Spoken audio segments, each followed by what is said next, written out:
നമ്മൾ അധ്വാനിക്കുന്നത് നമ്മളെ സ്നേഹിക്കുന്നവർക്ക് വേണ്ടിയാണല്ലോ എന്ന് ഓർക്കുമ്പോൾ അതിന്റെ ഒരു ക്ഷീണം അറിയില്ല. നമ്മളിവിടുന്ന് അയച്ചു കൊടുക്കുന്ന പൈസക്ക് അവിടെ ഒരു കാര്യം നടന്നു എന്നറിയുമ്പോൾ ഒരു സന്തോഷ. ഞങ്ങൾ പലരും മനസ്സ് നാട്ടിൽ വെച്ചിട്ട് ശരീരം മാത്രമേ ഇങ്ങോട്ട് കൊണ്ടുവരുള്ളൂ.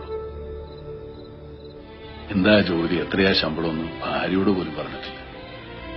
നാണക്കേടായിട്ടല്ല, കഷ്ടപ്പാട് അറിയിക്കണ്ടെന്ന് കരുതിയിട്ട.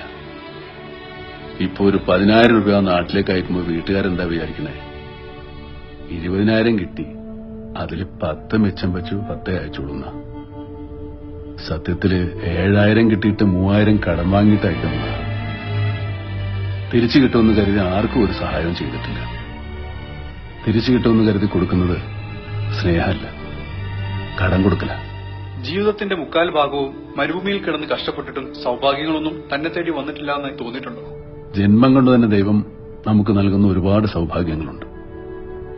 സ്നേഹമുള്ള ഒരമ്മയുടെ മകനായിട്ട് ജനിക്കുക, സഹോദരന്മാര്, അവരുടെ മക്കള്, നമ്മളെ മനസ്സിലാക്കുന്ന ഒരു ഭാര്യ, ജീവിതകാലം മുഴുവൻ കൂടെ നിൽക്കുന്ന ഒരു ചങ്ങാതി. അതൊക്കെ ഓർക്കുമ്പോൾ ഞാൻ ഒരുപാട് സമ്പന്നനാണ്.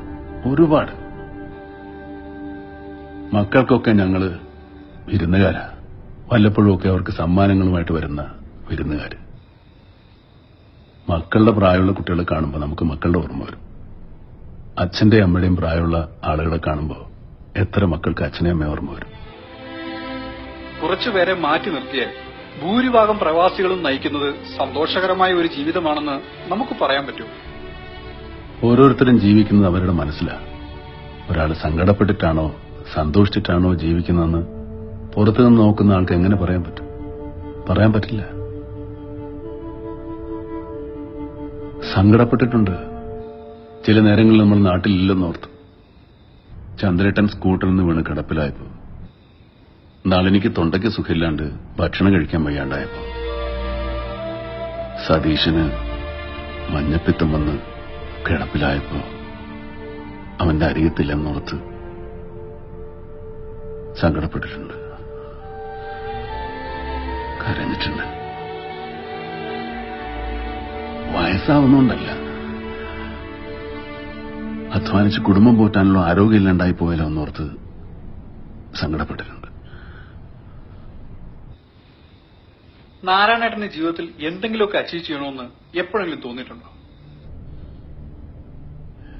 നിങ്ങൾ കാരണം നിങ്ങളുടെ ചുറ്റുമുള്ളവർ സന്തോഷിക്കുന്നുണ്ടെങ്കിൽ, നിങ്ങളുടെ മാതാപിതാക്കൾ ഒരു രാത്രിയെങ്കിലും മനസ്സമാധാനത്തോടെ കിടന്നുറങ്ങുന്നുണ്ടെങ്കിൽ, അതിന് കാരണം നിങ്ങളാണെങ്കിൽ അതാണ് അച്ചീവ്മെന്റ്. ഒരാൾ ജീവിതത്തിൽ വിജയിച്ചു എന്ന് പറയുന്നത് അയാളുടെ ജീവിതം മറ്റുള്ളവർക്ക് ഉപകാരപ്പെട്ടു നോക്കിയിട്ടാ. ഞാൻ കാരണമാണ് എന്റെ വീട്ടിലെ പട്ടിണി മാറിയത്, അച്ഛന്റെ കടങ്ങൾ തീർത്തത്, പെങ്ങന്മാരെ കെട്ടിച്ചു വിട്ടത്, ഏട്ടനൊരു തൊഴിലുണ്ടായത്. അങ്ങനെ നോക്കുമ്പോ ഒരു വലിയ ജീവിത വിജയം നേടിയ ആളല്ലേ ഞാൻ. സക്സസ്ഫുൾ മാൻ, ഫുൾ സക്സസ്ഫുൾ മാൻ.